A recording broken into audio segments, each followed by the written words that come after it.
Hi friends, ಒಂದೊಳ್ಳೆ mutton ದೊನ್ನೆ ಬಿರಿಯಾನಿ ಮಾಡೋಕ್ಕೆ ಒಂದು ಜಾರು ತೊಗೊಂಡು ಅದಕ್ಕೆ ಪುದೀನ, ಕೊತ್ತಂಬರಿ, ಬೆಳ್ಳುಳ್ಳಿ, ಶುಂಠಿ, ಬಾದಾಮಿ, 2 ಗೋಡಂಬಿ, ಚಕ್ಕೆ, ಲವಂಗ, ಏಲಕ್ಕಿ, ಟೊಮೊಟೊ, ಒಂದು ಈರುಳ್ಳಿ, 4-5 ಹಸಿಮೆಣಸಿನ್ಕಾಯಿ ಇಷ್ಟನ್ನು ಹಾಕಿ ನೈಸಾಗಿ ಪೇಸ್ಟ್ ಮಾಡ್ಕೊಳ್ಳೋಣ. ಈ ಥರ ಗ್ರೀನ್ ಕಲರ್ ಚಿಕ್ಕ ಕುಕ್ಕರ್ ಇಟ್ಬಿಟ್ಟು ಅದಕ್ಕೆ ಸ್ವಲ್ಪ ಆಯಿಲ್ ಹಾಕಿ ಮಟನ್ ಹಾಕಿ ಅರಿಶಿನ ಪುಡಿ ಸ್ವಲ್ಪ ಉಪ್ಪು ಹಾಕಿ ಚೆನ್ನಾಗಿ ಮಿಕ್ಸ್ ಮಾಡ್ಕೊಳ್ಳೋಣ.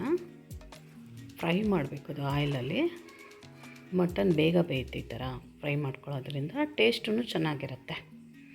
ಫ್ರೈ ಚೆನ್ನಾಗಿ ಮಾಡ್ಕೋಬೇಕು, 1-2-3 ನಿಮಿಷ ಫ್ರೈ ಮಾಡಿಕೊಂಡು ಅದಕ್ಕೊಂದು ಗ್ಲಾಸ್ ನೀರು ಹಾಕಿ ಕುಕ್ಕರ್ ಮುಚ್ಚಿಬಿಟ್ಟು 1-2 ವಿಸಿಲ್. ಮಟನ್ ಬಲ್ತಿದ್ರೆ 2-3 ವಿಸಿಲ್ ಮಾಡ್ಕೋಬೇಕು. ಎಳೆದಿದ್ದರೆ ಒಂದಾದರೆ ಸಾಕು.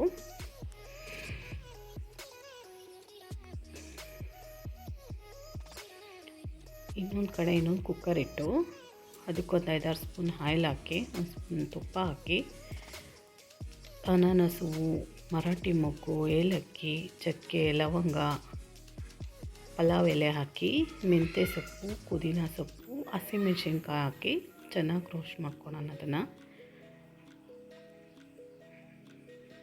ಆಮೇಲೆ 2 ದೊಡ್ಡ ಈರುಳ್ಳಿ ಹಾಕಿ ಅದನ್ನು ಕಲರ್ ಚೇಂಜ್ ಆಗೋವರೆಗೂ ಚೆನ್ನಾಗಿ ರೋಸ್ಟ್ ಮಾಡ್ಕೊಬೇಕು.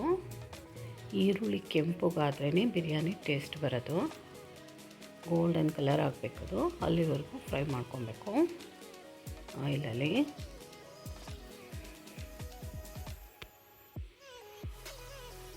ಆಮೇಲೆ 2 ದೊಡ್ಡ ಟೊಮೊಟೊ ಹಾಕ್ಬಿಟ್ಟು ಅದನ್ನು ಚೆನ್ನಾಗಿ ಫ್ರೈ ಮಾಡಿಕೊಂಡು ಒಂದು 5 ನಿಮಿಷ ಮುಚ್ಚಿಟ್ಟು ಟೊಮೊಟೊ ಸ್ವಲ್ಪ ಸಾಫ್ಟ್ ಆಗೋವರೆಗೂ ಫ್ರೈ ಮಾಡ್ಕೊಬೇಕು.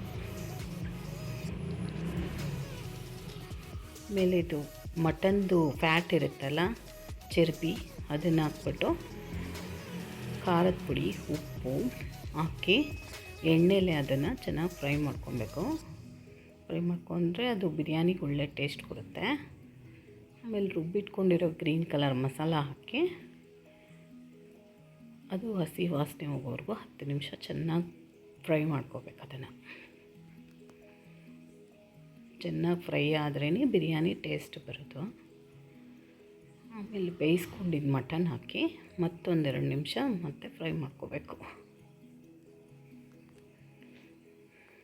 ಮುಚ್ಚಿಬಿಟ್ಟು 5 ನಿಮಿಷ ಮುಚ್ಚಿಟ್ರೆ ಅದು ಮಸಾಲೆ ಎಲ್ಲ ಮಟನ್ಗೆ ಹೀರ್ಕೊಳ್ಳುತ್ತೆ.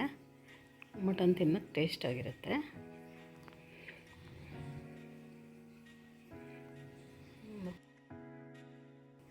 ಈ ಮಟನ್ ಬೇಯಿಸಿದ ನೀರಿರುತ್ತಲ್ಲ ಅದು 1 ಗ್ಲಾಸ್ ಹಾಕಿ ಜೀರಾ ರೈಸ್ ಹಾಕಬೇಕು. ಇದಕ್ಕೆ ಬಿರಿಯಾನಿಗೆ ಜೀರಾ ರೈಸ್ ಹಾಕಿದ್ರೇ ಟೇಸ್ಟು. 1 ಗ್ಲಾಸ್ ಜೀರಾ ರೈಸಿಗೆ 2 ಗ್ಲಾಸ್ ನೀರು ಹಾಕಿ ನಿಂಬೆಹಣ್ಣು ಕುಕ್ಕರ್ ಕ್ಲೋಸ್ ಮಾಡಿ 2 ವಿಸಿಲ್ ಆದಮೇಲೆ ತೆಗೆದು ಕೊತ್ತಂಬರಿ ಸೊಪ್ಪು ಹಾಕಿ ಮಿಕ್ಸ್ ಮಾಡಿಕೊಂಡ್ರೆ ಮಟನ್ ದೊನ್ನೆ ಬಿರಿಯಾನಿ ಮನೇಲೇ ಈಸಿಯಾಗಿ ರೆಡಿ ಆಗುತ್ತೆ. ಫಾಸ್ಟಾಗೂ ಆಗುತ್ತೆ ಕುಕ್ಕರಲ್ಲಿ ಮಾಡೋದ್ರಿಂದ. ಟೇಸ್ಟು ಚೆನ್ನಾಗಿರುತ್ತೆ.